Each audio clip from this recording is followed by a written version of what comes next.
The year is 1970. America finds itself deeply divided.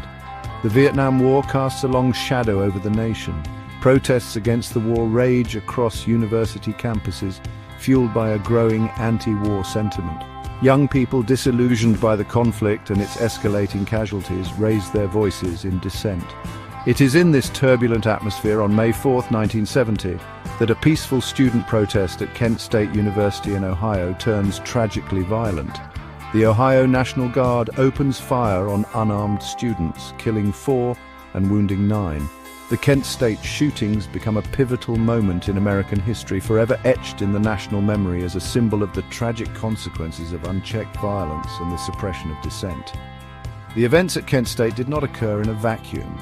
They were the culmination of a series of events and escalating tensions that gripped both the nation and the Kent State campus. To understand the tragedy that unfolded on that fateful day, we must first delve into the historical context that set the stage for this pivotal moment. The announcement of the US invasion of Cambodia on April 30th, 1970, ignited a firestorm of protest across American universities. Students saw the expansion of the war as a betrayal of promises made by President Nixon and a further escalation of a conflict they vehemently opposed.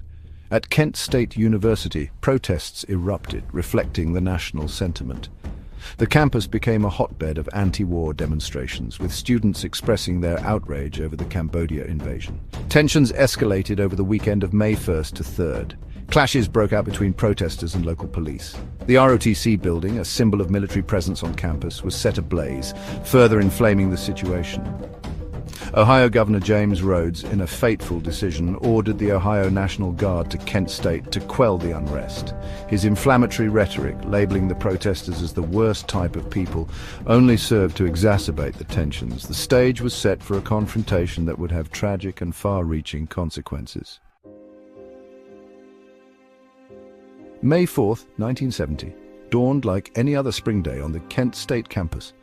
But the air was thick with tension, a palpable sense of unease hanging over the university.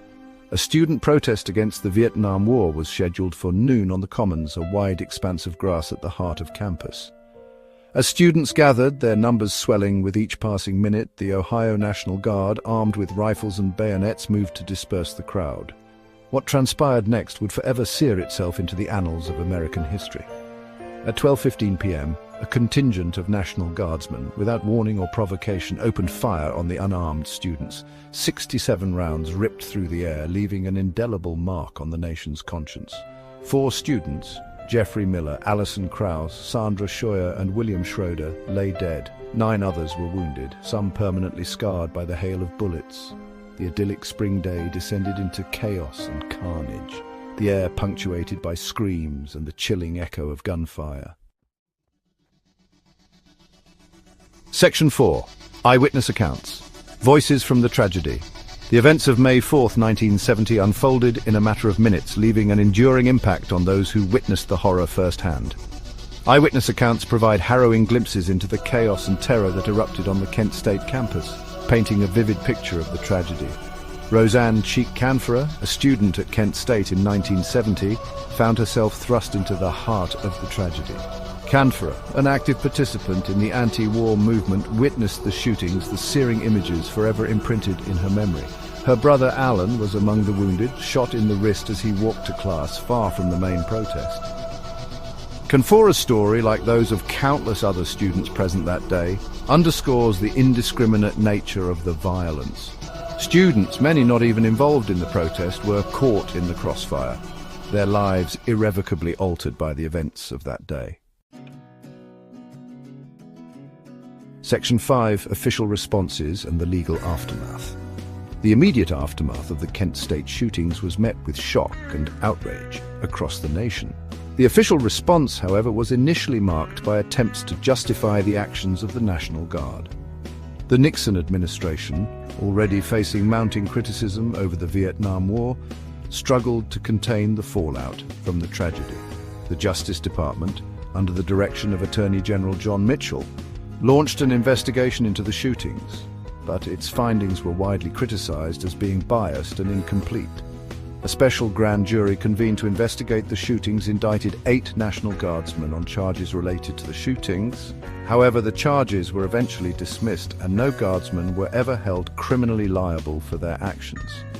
The legal battles stemming from the Kent State shootings dragged on for years. In 1979, a federal court settlement awarded $1 million to the families of the 4 students killed and the 9 wounded. While the settlement provided some measure of financial compensation, it did little to assuage the grief and anger felt by the families and survivors. Section 6. The nation reacts. Shock, outrage, and lasting impacts.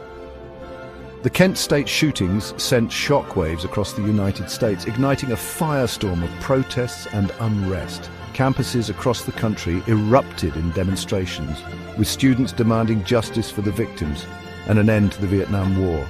The shootings became a rallying cry for the anti-war movement, fueling the growing public opposition to the conflict. The tragedy at Kent State had a profound and lasting impact on American society. The shootings shattered the illusion of peaceful protest, highlighting the potential for violence and the suppression of dissent even in a democratic society. The event led to increased skepticism of government and military authority, particularly among young people who felt betrayed by the institutions meant to protect them. Section 7. Commemoration and Legacy Remembering Kent State. In the decades since the tragedy, Kent State University has grappled with the legacy of May 4, 1970. The university has made a concerted effort to commemorate the event, ensuring that the memory of the 4 students killed and 9 wounded lives on. The May 4th Memorial, a somber and reflective space on the Kent State campus, stands as a testament to the tragedy. Each year, the university holds a commemoration ceremony on May 4th, honoring the victims and reflecting on the lessons learned. The event draws survivors, family members, students, and community members, providing a space for remembrance and reconciliation. The commemoration serves as a reminder of the importance of peaceful protest, the fragility of freedom, and the enduring need to protect civil liberties.